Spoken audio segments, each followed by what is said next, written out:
So in this episode of the Same Table, we're learning from another lived experience. And this time we're hearing from Pastor Colin Wallace.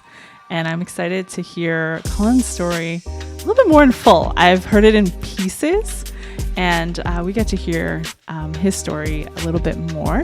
Before I introduce him, I wanted to just kind of get us in the mind frame of story.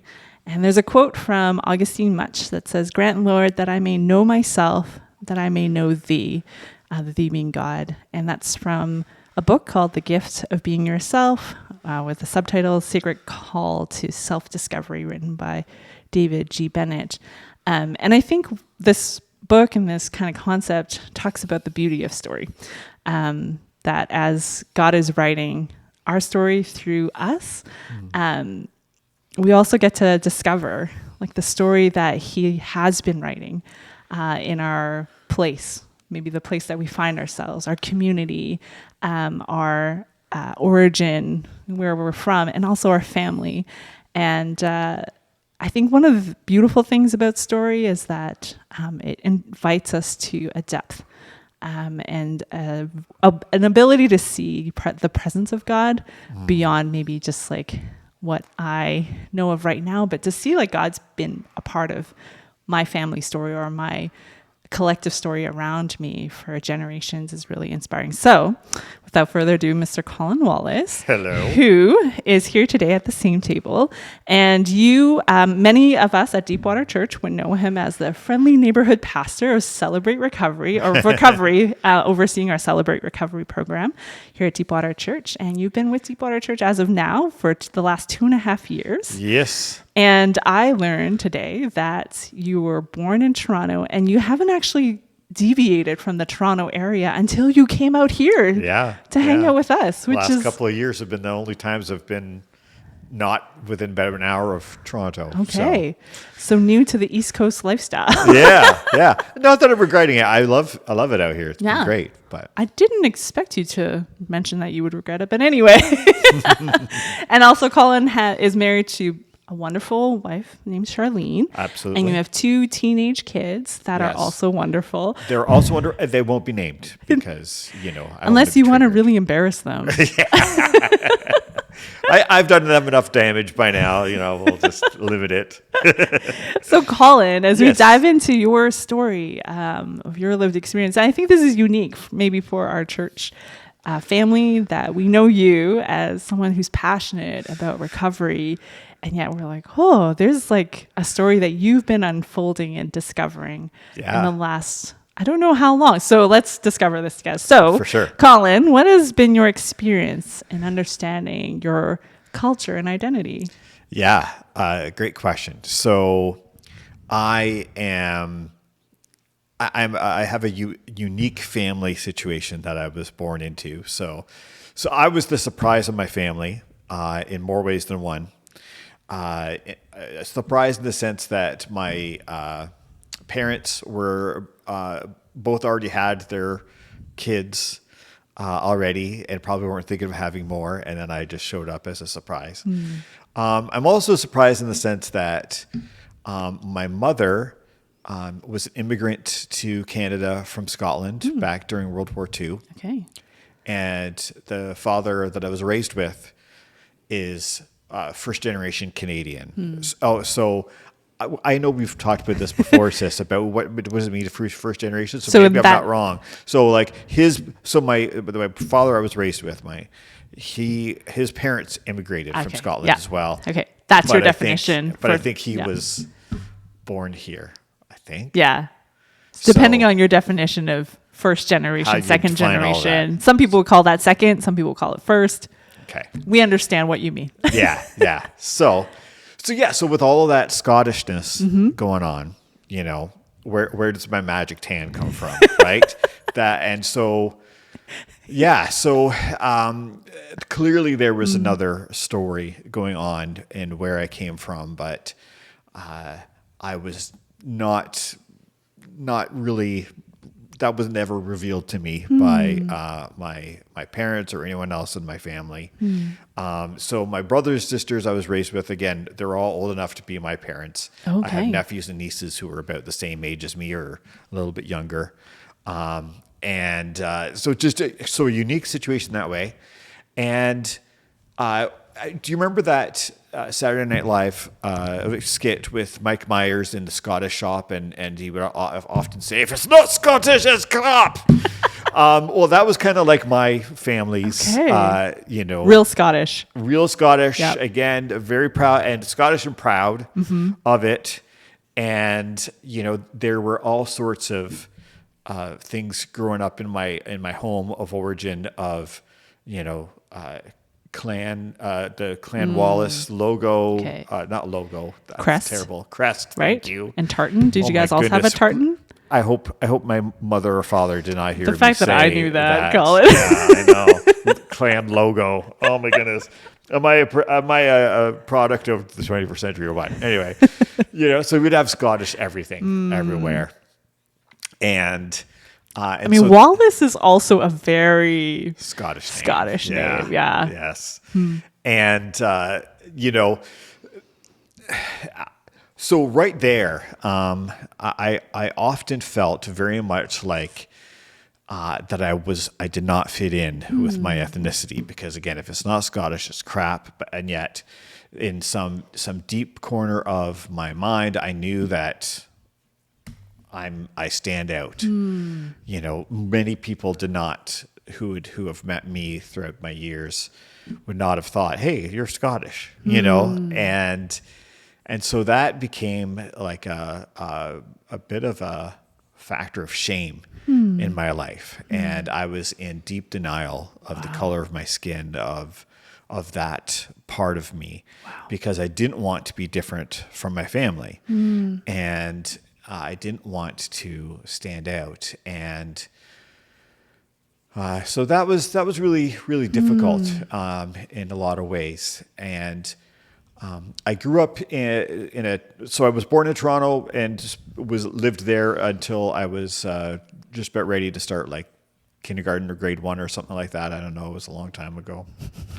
And then we moved to Stouffville, this small town northeast of Toronto. Is that the Stouffville that has 2 F's that are silent? That's right. Okay, cool. Yeah, you never say Stouffville. You just say Stouffville. Yep. And yeah, absolutely. And so, it's changed so much now. It's like, it looks like just a suburb of Toronto now. But when I was growing up, there was like a green belt between it and Toronto, and it was a tiny place. And I think besides the family that ran the Chinese restaurant, I was like the only other non-white person there.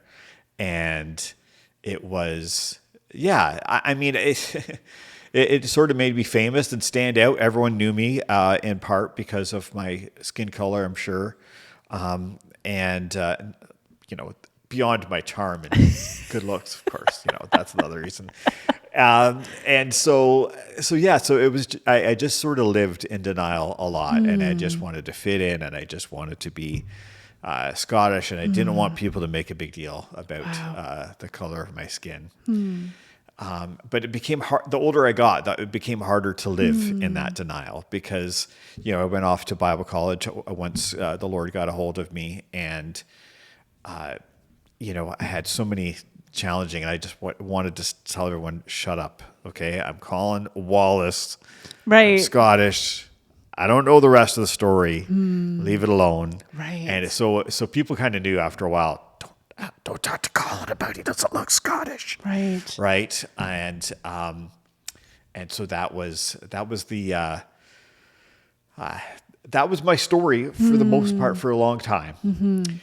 And of course, in the corner of my mind, you get older, you know how things work. And I'm thinking in my head, someone was black. I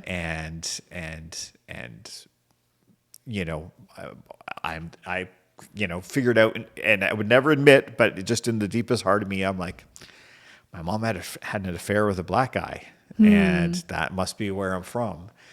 But I loved my mom a lot. Of course, everyone loves their mom. Even people who hate their mom love their mom. And my mom had been a huge spiritual influence on me. I came to know so much about Jesus thanks to her. Like many kids, when I was in my teens, I struggled with, faith and the big questions and all that kind of stuff. And I also, that was, also a time of struggling with depression for me. I didn't know that at the time. I have since retroactively diagnosed myself, but,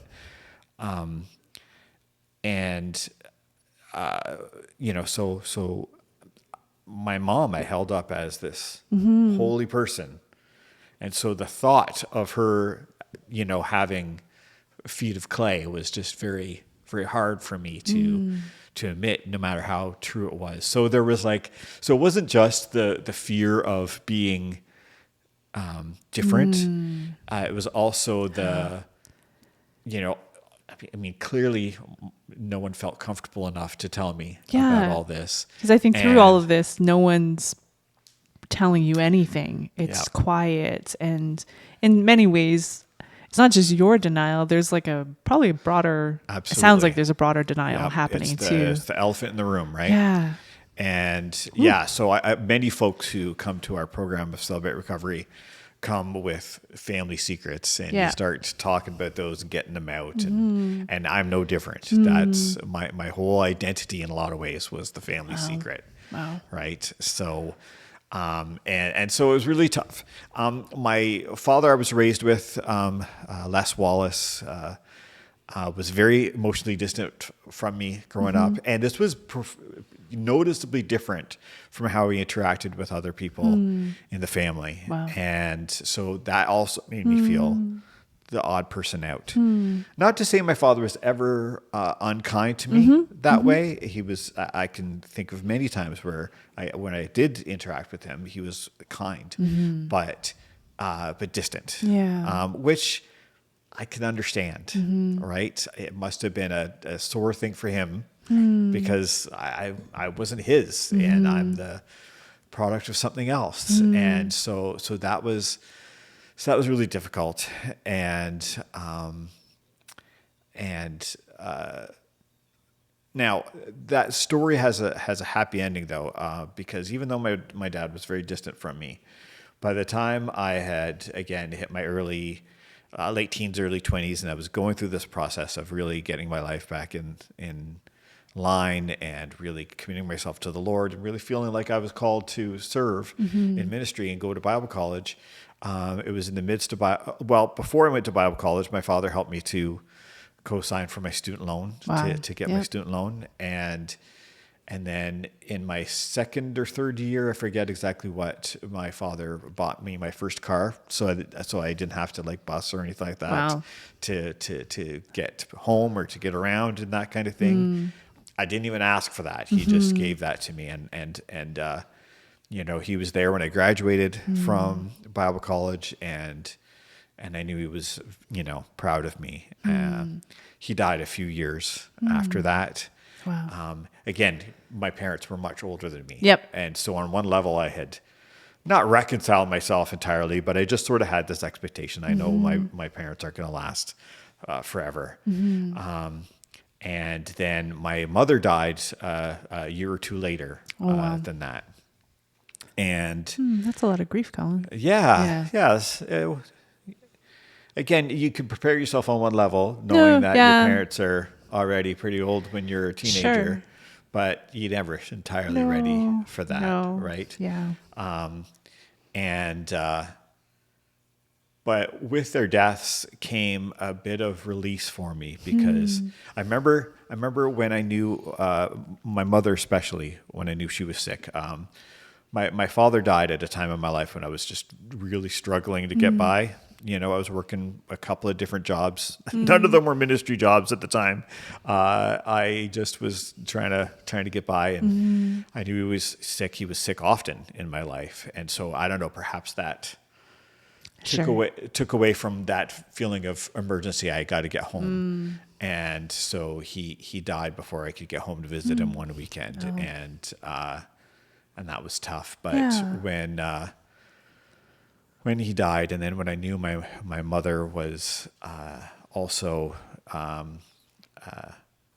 not ill and probably not far behind him, a bit of anxiety came up in me. Like, am I finally going to talk to her about this? Ooh. Sadly, I could never really get time to talk to her, just the two of us. And if I could have, I don't know if I would have had the nerve. Like, I was just so nervous. Like, I can't imagine just kind of saying to my mom, "So, Mom, you know." And so it was really tough, and it is a little bit of a regret for me that I didn't ever get the nerve to ask her, to get things from her. Well, and I think there's probably another layer of it. It's like, well, if you've lived in that environment of no one wanting to talk about it, is this the right time? Is it respectful to your mom on her last days to try to work up the nerve? And I can imagine that process in your mind. So it's not as clear cut as you didn't have the nerve or there's too much, you were overcome with anxiety. I think there's a lot of other things at play there. So, well, thank you for saying so. That's very kind of you. With her passing, however, came a little bit of more freedom for me to start thinking about, okay, I want to figure out who I am and where I come from. Wow. I once with my parents passing, a lot of my connections with my brothers and sisters kind of faded away. It was really my mom and dad that kind of kept us together. I tried for a little bit afterwards, but it just hasn't really worked out very well. And so I don't know. It wasn't until I was in my late 30s, maybe early 40s, when I heard about this thing called Ancestry.ca or whatever that I could do. Ancestry and Me or something. Anyway, yep. Yeah, there's a bunch of I'm different sure there's kind lots. of DNA Yeah. kind of things like this, right? Wow. But so I decided to join and test my DNA and stuff like that, find out.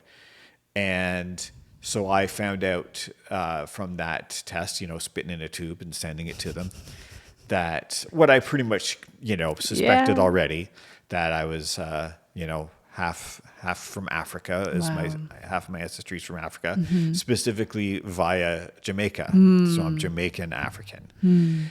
And so that was like, wow, it confirmed things, but again, as I said, there was just this part of me that didn't quite dare to think that I was other than Scottish. And in a lot of ways, I didn't even know. I mean, so many people in my life have suspected me of being pretty much every ethnicity under the sun. Right? I've been suspected of being East Indian, of Arabic, of, whatever. Right? First Nations, which I was very honored by because I've always had a heart for our First Nations. But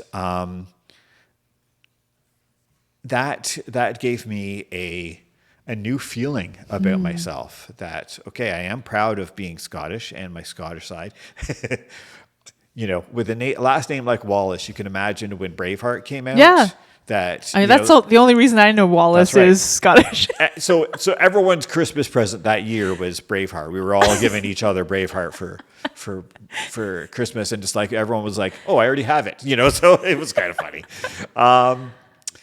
So it was like this confirmation for me that I had another ethnicity, and but I still felt very inept as a Black person. I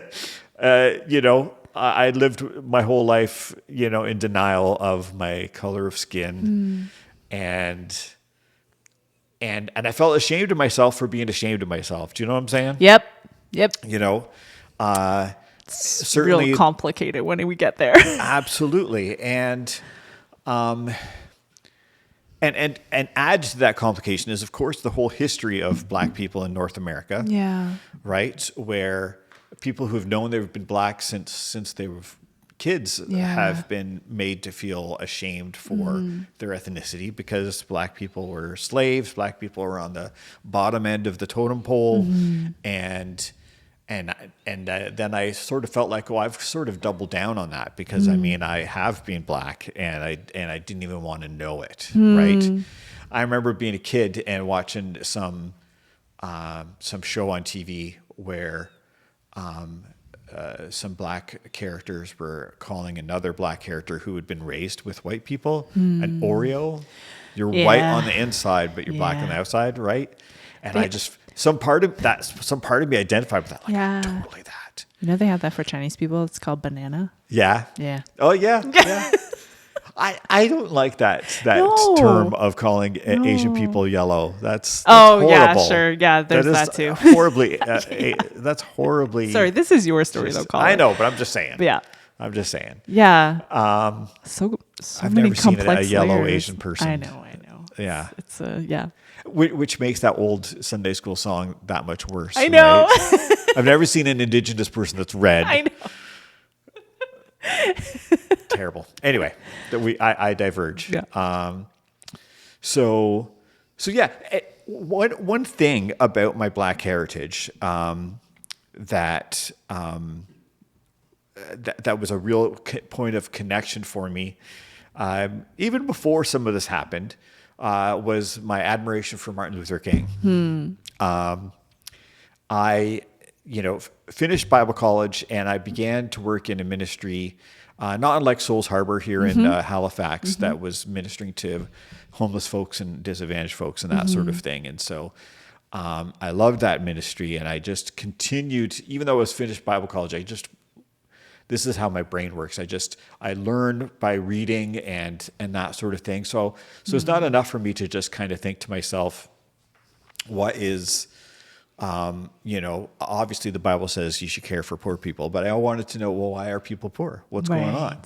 And so in some of my quest for just understanding that, I came across Martin Luther King because that was one of his, maybe not as well-known aspects of his preaching and teaching, was his social justice side of things. He's more known for nonviolence and race, anti-racist and stuff. But I came across him that way, and I just really loved his teachings. I actually began to embrace nonviolence because his teachings really convinced me.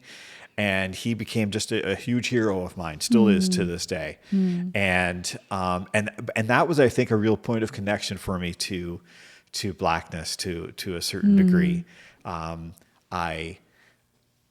I remember many times, as I said, I've often had a heart for our Indigenous people and for the injustices around them, and now, but I of course was never Indigenous, but now I am Black, and so the story of Martin Luther King and his people isn't just their story; it's my story, so I was beginning to a bit embrace, shyly, meekly, I was beginning to embrace the idea of that. Okay, I'm kind of a Black person. And see, I said kind of. I know, I just picked up on that. I was like, right? yeah. Now, one of the cool things about Ancestry is that I kind of kept a membership there, and I could connect with it often. And one of the things that Ancestry did for me was it would on my membership thing, it would tell me who some people that they maybe estimated were I was related to. Ooh. And if those people were also members of it would suggest people who were members of Ancestry as well. So you could message people through that Ancestry platform. And so I did. Yeah. I would start messaging some people, but for many years I didn't hear back from anyone.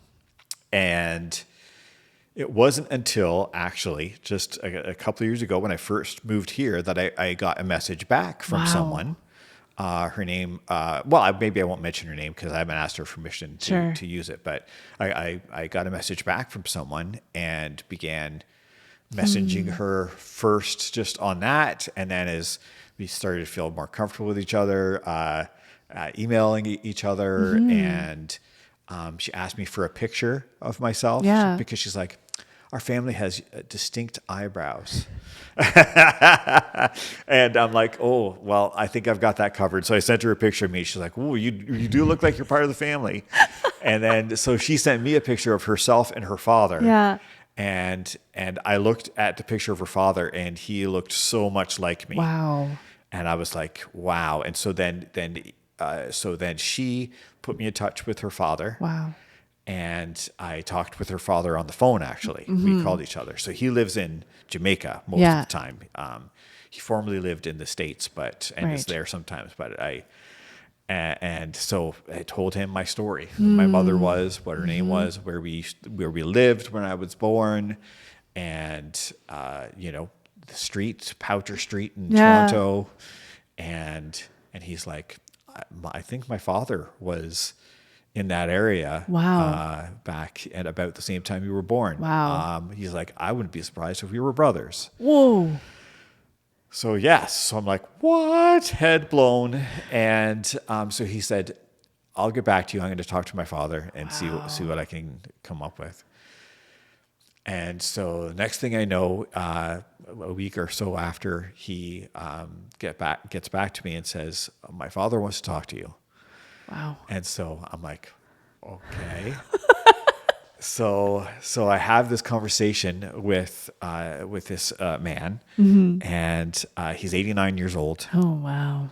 And has a good Jamaican accent, and I'm just beginning to start to imitate it. So I won't try. I can't do it too easily, but so I had a long talk with him, and I kind of went over everything I said to everyone else. And here's my mom. Here's where we were. He says, okay. So I knew your mom, and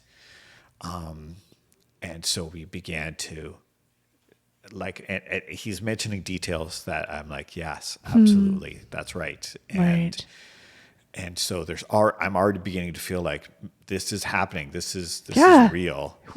My father, I was raised with, Mr. Wallace. He was a military man and fought in World War II and was involved with the military for a long time. I think for most of my childhood, he had left the military early in my childhood. But so he was just away a lot. I'm not sure if that has anything to do with his military time, because again, that happened when I was just so young. Sure.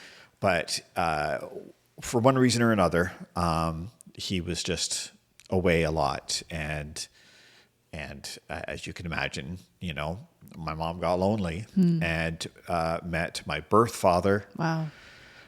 He lived on the same street. So my birth father, it turns out, is obviously from Jamaica, as I already mentioned.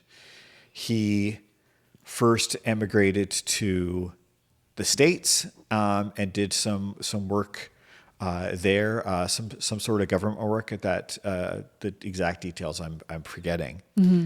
But then he wasn't a citizen there. I'm blanking on some Have details. some kind of like work visa or something like that. Yes. Maybe. Yeah. And so, but of course, so I'm going to date myself here. So I was born in 1969. I'm an old feller. And and what was going on in the States in 1969? The draft and the war in Vietnam and all that sort of thing. And so my father wanted to leave the States before he was drafted. Got drafted. Right. And so he had some friends from Jamaica who were living in Toronto, and he stayed with them for a while. Right. And so, and these friends of his happened to live on the same street as my parents. Right. And so, so he and my mom got to know each other, and one thing led to another. While my mother's husband was away. Yes. Yes. And the father figure in your life. Yes, the father figure in my life. And my father didn't know that my mother had become pregnant. He had a job opportunity come his way, and he just moved to a different part of the city. Oh, okay. Okay. And just, Just was apart for a long time. yeah. Yeah. And, I don't think their relationship was such that they were ever serious. And again, this is a different time. Maybe if if it was nowadays, maybe they were going to leave each other. But Sure. back then it was just Yep. they were just having a tryst, if you can say that, if that's a bad, is that I'm a bad not word? sure. Can I say tryst on a podcast? Edit it out, Sam, if I can't say tryst on the podcast. But yeah, I don't think they were playing on anything serious. I think, it might not sound like it, but again, my mom took her marriage seriously. It was just something that no one's perfect. Yeah. Right? And we're not your mom, and we don't, just everything, we only know a bit of, even from your story and your perspective, but it doesn't sound like there was always like an open book conversation about, how she felt and what she thought either. So, unfortunately we have limitations. So yes, we're going to have to give as much grace as we can, because we are all complicated human beings. My mom was always religious. I think most people were in that day. And I'm not sure exactly what the timeline was, whether it was before I was born or maybe after, or after she became pregnant with me. But somewhere along the line, my mom had a real sort of born again experience and became that much more of a, not just a religious person, but a follower of Jesus, And so with that happening, again, sometime very early in my life anyway, the only woman I ever knew was the woman who took Jesus more seriously than anyone I know, and loved Jesus more than anyone I knew. And, but my father, my birth father, was a bit of a wild one, I understand, and he would be the first to admit this. And he didn't settle down until the early 80s, and where he met his current wife, and he became a Christian himself, and he's been as I said, with her since the early 80s. Wow. And so he's still in Toronto area, just outside of town. And that's crazy, Colin, because you grew up in Toronto. I know, our area, and your dad, your birth father, was there, not that far away from probably where you grew up. And that's right. Woo, it's crazy. And then of course all this happened once I move out here to Nova Scotia. Right, that you're discovering all of this, right? You're learning about what was actually. Oh man, this is wild. So I had that conversation with my father, and he's like, I want to see you. Is it possible for you to get down here to visit? And so I planned it out to take some time off. I don't use all my vacation hours that I'm supposed to anyway. Don't tell Michaela. And other people who don't go to Debo is who's Michaela? She's our executive pastor, and she scares me a little bit. I love her, but I don't want to mess. I don't want to mess with Michaela. You shouldn't. No. So anyway, so I got a chance to zip down there one weekend in April, just this past April. Yep.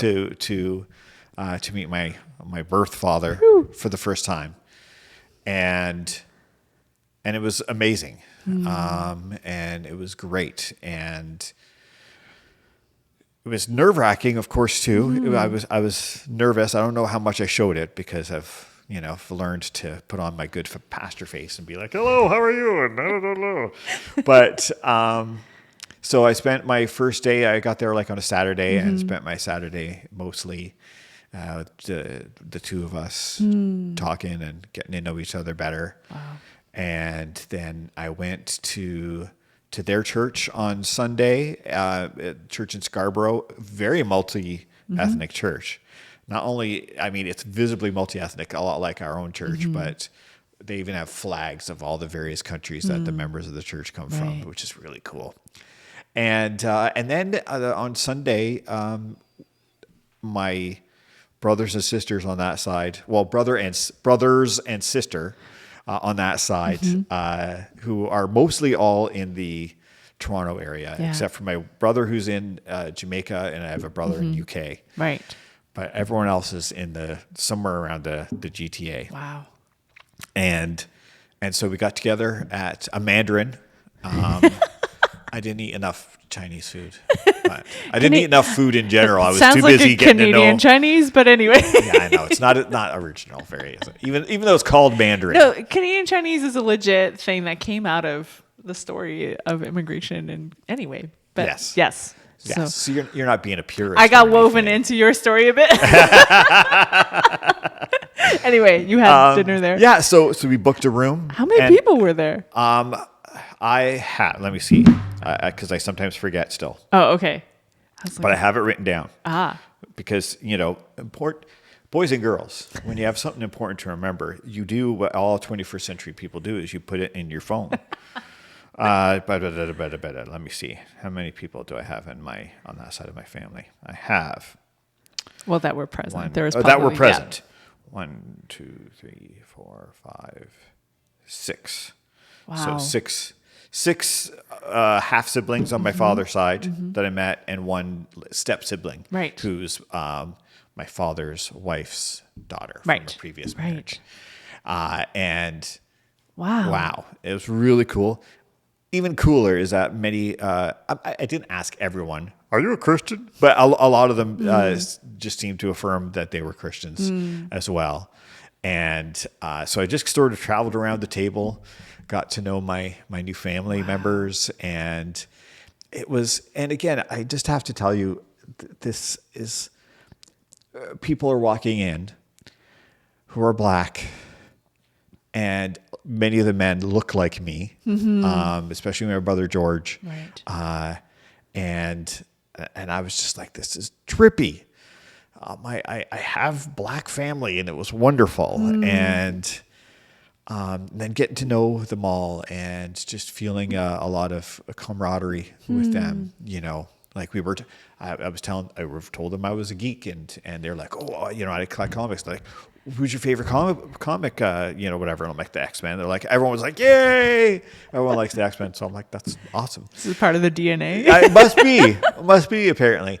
One thing that was also really cool about getting to know my Jamaican side of my family was how much they knew, how much of the story of Black people in Canada was important to them. So I told them that I had moved to Halifax area and to Nova Scotia, and they're like, there's a big Black and Jamaican Black population in Nova Scotia, they said. I'm like, I know, you know. And so it was just, it's an interesting thing, because I think my Scottish family kind of almost took it for granted that, okay, they're in Canada.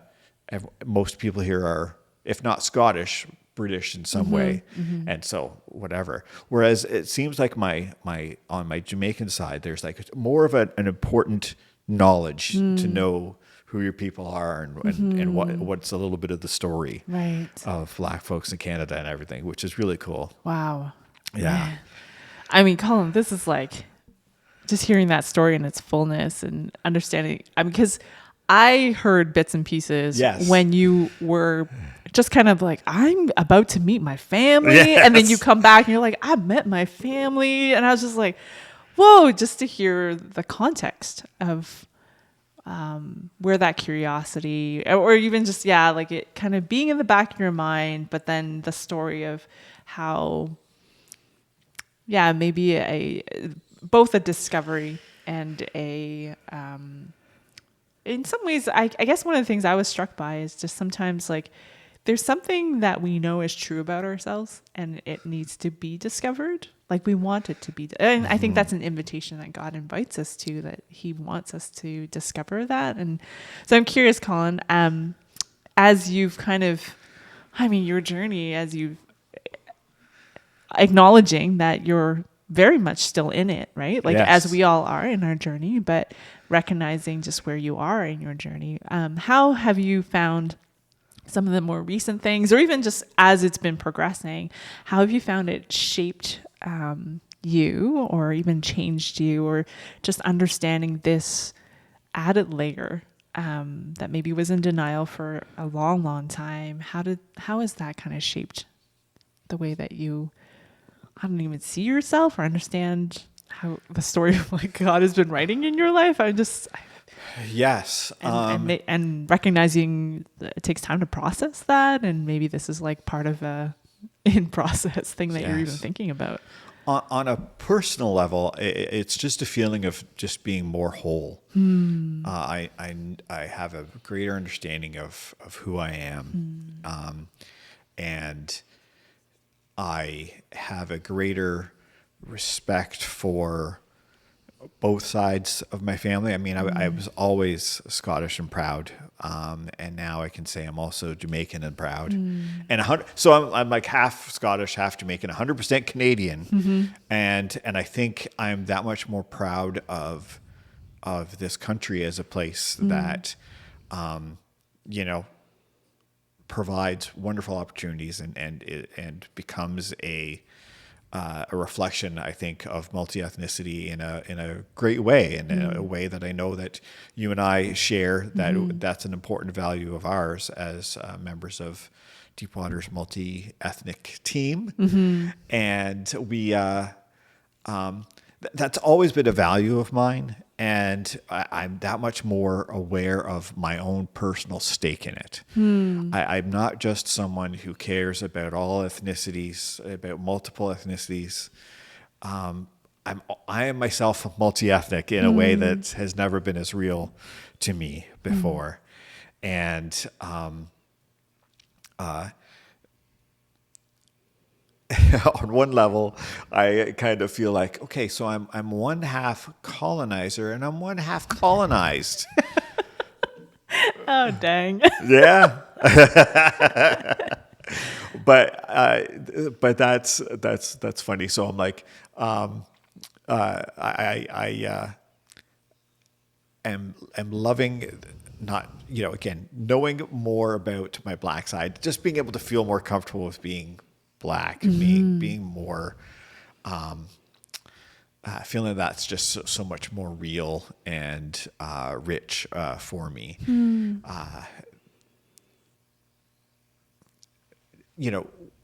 I can walk down the street and feel,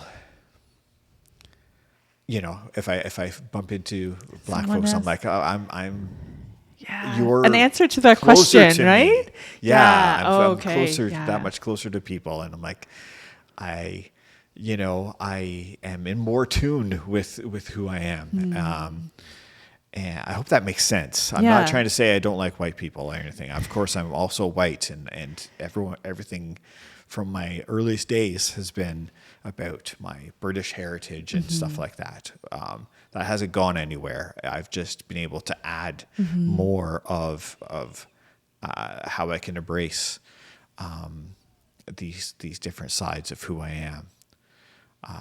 Yeah, does that make sense? Yeah, it does make sense. And I wanted to, like, I think you talked about people would always suspect or know or want to ask. And in some ways, I don't know, I'm wondering if like that, because denial takes a lot of energy. It does. And so I wonder if, like, as you've taken steps to kind of like take some of those denial bricks away, is there a sense of like freedom? Now definitely too? people ask me, what's your ethnicity, Get an Colin? I'm answer. not like, I'm not like when I was in my 20s of walk away, don't Right. look at me, Yeah. I'm not here. Yeah. I can proudly say, oh, I'm half Scottish, half Jamaican, and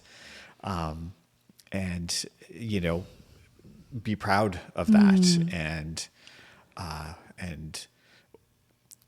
again, know a as you said, denial, can be a burden it was a burden that I bore for a long time, and now being able to understand where I came from, and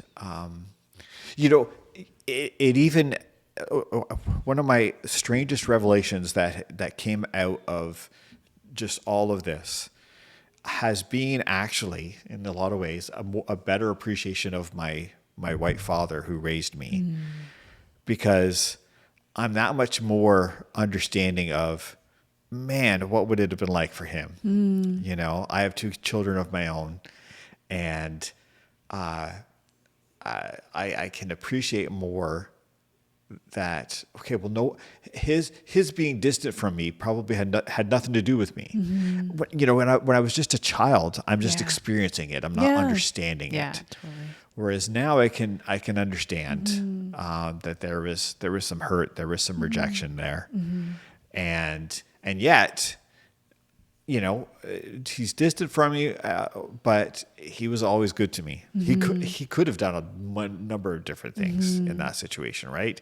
He could have left. He could have kicked my mom and me out, right? Like, so many bad things could have happened. None of those happened.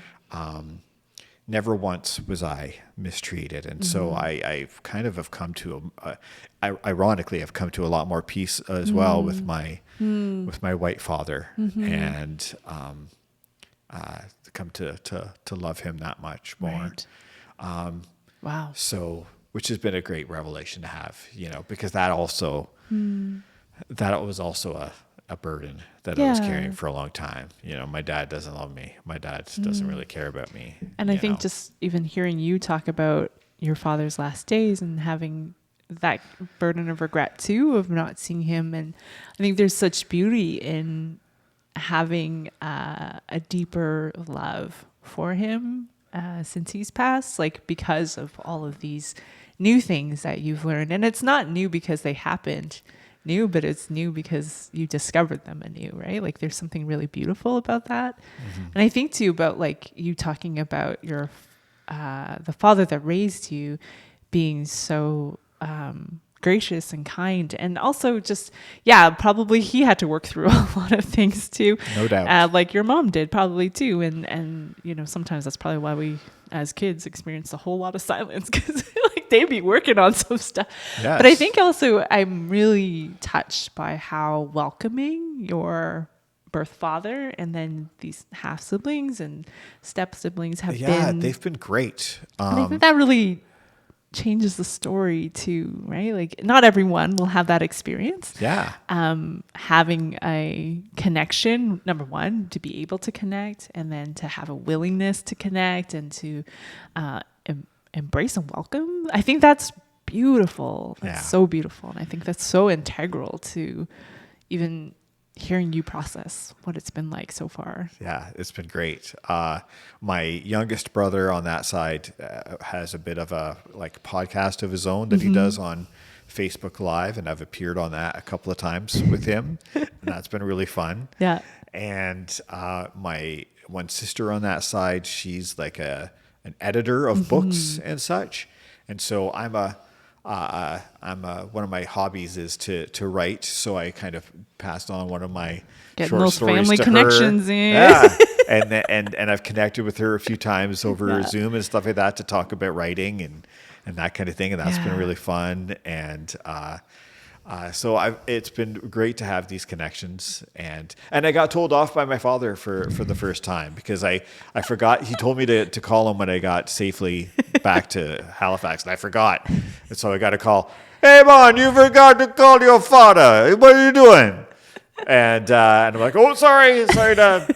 You know. So I also came to as a grown man being told that by. That's right. Never too late. It's never too late. And I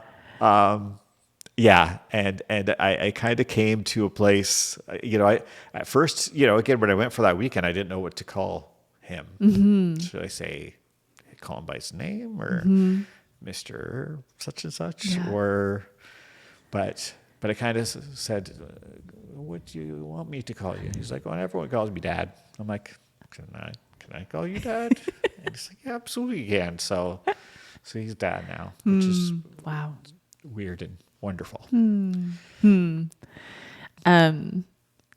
I'm wondering about how learning about this whole other side of your family, you touched on it a little bit, especially as you look back on your relationship with your, the father that raised you. How is that intersected with your faith? And maybe it's not always told through our story. It's kind of something that we're growing into and learning.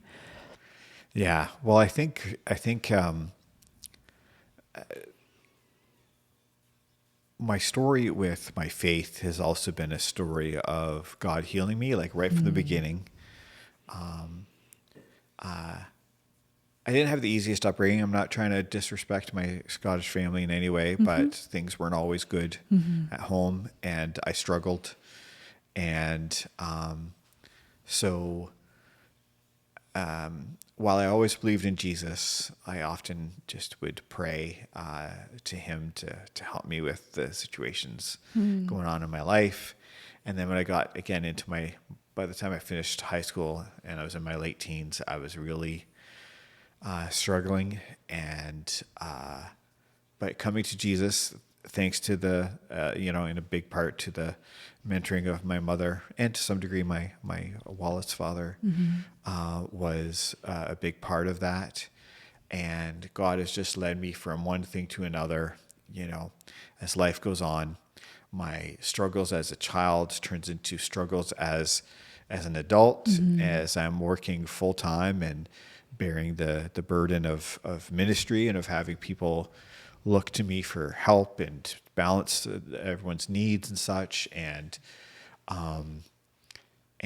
also I haven't always been good at taking care of my own needs in the midst of that. And so God's had to teach me and heal me to help with that. And Celebrate Recovery has certainly been a big part of that. And I think this whole riddle of who I am and where I came from has become a big part of me. One thing you'll hear me say often when I am introducing myself at Celebrate Recovery is I'll say, I'm Colin. I'm a believer in Jesus who struggles with depression and self-rejection. So depression is my diagnosis, so to speak, right? But self-rejection is a bad habit I've had. And part of the reason I think I've rejected myself was all of this mess, who I am. I don't even know. And I'm denying part of what I am, and I'm lost and whatever. And I think this whole process has been just a wonderful way that God has brought even more healing to my life. And you know what? Not even just healing to my own life, but my son, my children are adopted, and my son is, like me, half white and half Jamaican African. Wow. And so I've been able to encourage my son, and my son hasn't yet met my father and my black side, but I'm looking forward to being able to do that again really soon. And have him meet and be able to encourage my son and have him have an avenue to connect to his Jamaican side in a new way as well. Wow. And so it's God is way better to us than we can imagine. And I just keep being amazed at the way in which God has brought healing and wisdom and wholeness to my life. And this is just the latest thing that he's done.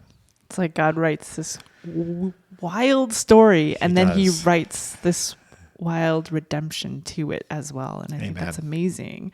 So Colin, if there's anyone out there listening to your story, and maybe there's something in the back of their minds that they've been living with, and there hasn't been a guiding light or a guiding voice to help them kind of figure some stuff out.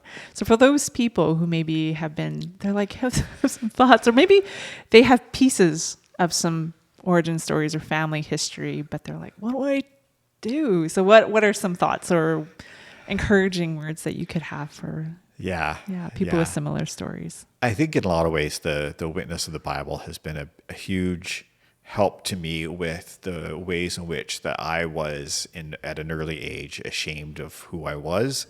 Again, I have a particular couple of reasons for that, as we've already talked about, but reading the Bible and reading how the story of God, even though a lot of the times it's focused on the people of Israel, right?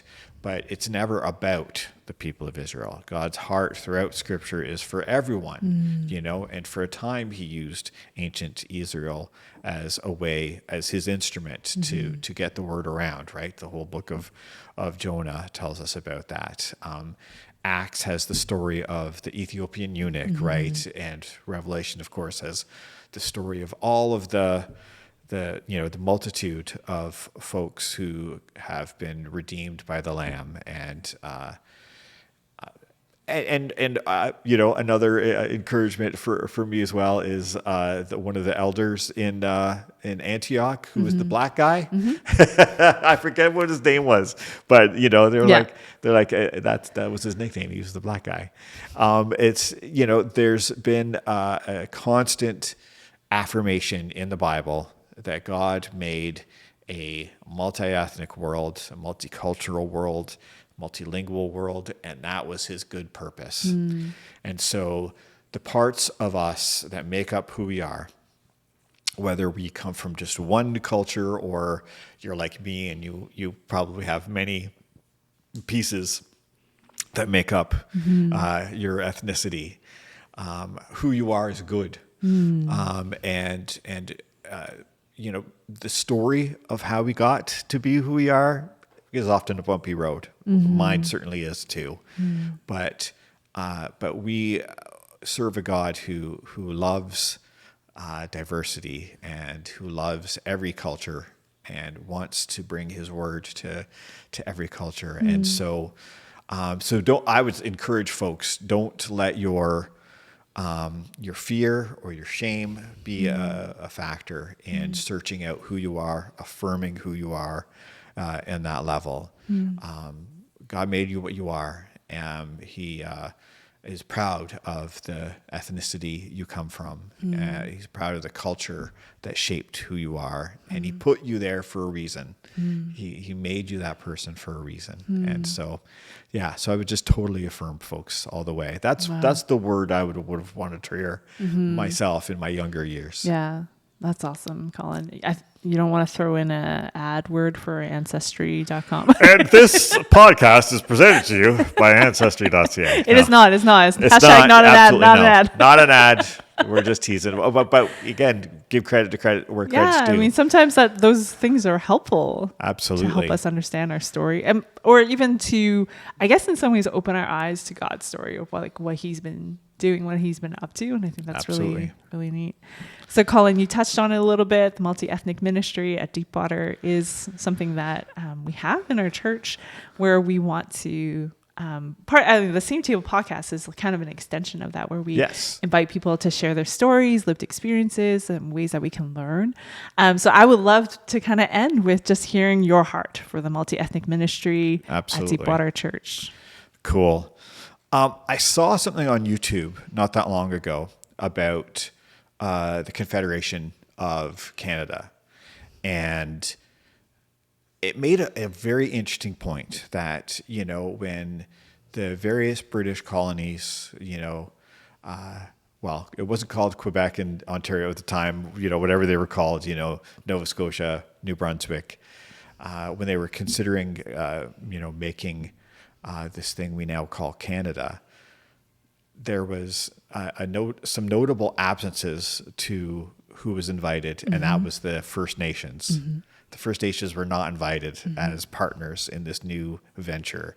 They just decided, all of us folks who are from a similar ethnic background, we're all going to do this thing, and we that's a key missing piece, I think, isn't it? Oh yeah. And that omission has led to how many years of trouble and pain for First Nations people. I mean, would the residential schools have happened if the First Nations were not just left out, if they were part of the process? How much different would things have been? And so I have a real heart for making sure that no one is left out from our church at Deepwater, that everyone who's an immigrant, we have the wonderful advantage, this wonderful opportunity of having so many people at our church from so many different countries. And why take that? Why omit that? Why overlook that when it's something that enriches who we are? It makes us unique, and God gives us all these folks as a gift. And so by doing our best to recognize every single ethnicity, language, and culture that makes us up, we make ourselves into a church that's more like that, again, ultimate vision of what God wanted the church to be all along, what God wanted his people to be all along, which wasn't just ancient Israel, it's everyone under his leadership and his rule. And so that's what we want to start reflecting in our church without leaving anyone behind. So that's really where my heart's at. Well, thanks, Colin. Thank you for generously sharing. You're welcome. Your story of that's been in making for decades, but also I think just sharing generously from a place of vulnerability, reflection, the ways that God has been just kind of weaving all of these different things in your life. And thanks for sharing your heart. And thanks everyone for tuning in to this episode. Absolutely. Thanks, Deb. Thanks, Colin. Hey, thanks for hanging with us at the same table, a Deepwater Church podcast. To learn more about who we are, where we are, resources we offer, and ways to get involved, go to deepwaterchurch.com. The Same Table podcast is produced by Matthew Thomas and Deb Wong. Technical production by Sam Prime. Drop us a note if you have any questions, encouraging words, or something you'd like to learn more about at info@deepwaterchurch.com.